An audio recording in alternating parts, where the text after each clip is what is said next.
Alright guys, it's been a day or so, a little midway mock-up here. Just wanted to see what it looked like. I had it lowered on social media and actually looks so good. I'm thinking about ordering another body set, get me a Series 3 open top, do it on the shop truck chassis, so maybe a future build on the channel. We're on to the roof now, and we've got to decide. We have to install the Safari, the tropical top, over the other roof before we mount everything together. And I'm still on the fence about doing the Texas flag, so we're gonna look into doing that real quick. We've got a lot of windows to do. I'm assuming, let me grab one real quick. Unfortunately, I'm not the steadiest of hand today, but we need to do all of these window trims, it looks like, in black, I think. Need to look at some pictures and figure it out. All right, I found a free template online. I printed it on some of my shipping labels, and I was like, that's gonna be too small. So I got thinking and looking at this, it's almost divided perfectly here. So I blew up the star side and printed that out. So I should be able to cut the star out, tape it on some masking or actual painter's tape, and then place it here and use it as a mask. I don't want to stick this directly to the paint because I figure that's going to leave adhesive, and that's going to be the white, so we'll have the white section and the white star. So I think this will be pretty easy, and this whole thing will just be the flag. So we won't, unless I scratch it up, we won't have a border or anything. It'll just be that as the flag. So that's what I'm looking at. So let's see if we can transfer this over. Again, I just had an energy drink, just did some yard work, but my hands are a little shaky, so I'm not feeling real positive about doing detail stuff today, but yeah, we'll give it a shot.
All right, guys, I hate to wrap it up here, but I kind of need to.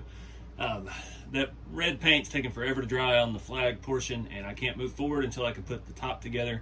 Plus, all of this windows I've glued in, they need some time to dry. I'm using an E6000, and it's going to take it a little bit to fully set up, and I don't want to rush things and mess things up, so I'm going to wrap it up here. We'll pick back up on this next day or so, and we're getting close.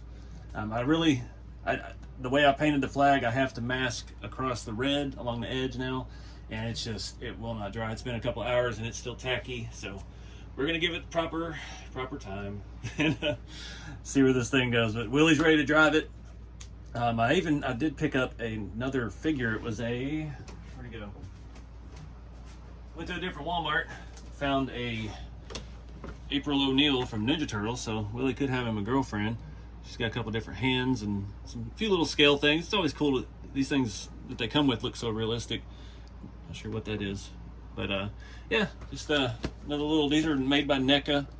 They make really nice figures. That's what Willie was. I'm not sure if Bob was NECA or not, but I always get asked that about the figures. NECA, NECA, and McFarlane Toys. Theirs are a little more higher end. Some of them are more expensive. I think that's what Flavor Flav was. Unfortunately, he wasn't posable. That was the big problem with him, is he didn't bend. I couldn't fit him in a car, and yeah, he would have fit perfect in the Toyotas. So anyways, we're gonna wrap it up here. I appreciate you guys watching. Get out there and have some fun with the hobby. Stay tuned. I'll see you in the next one.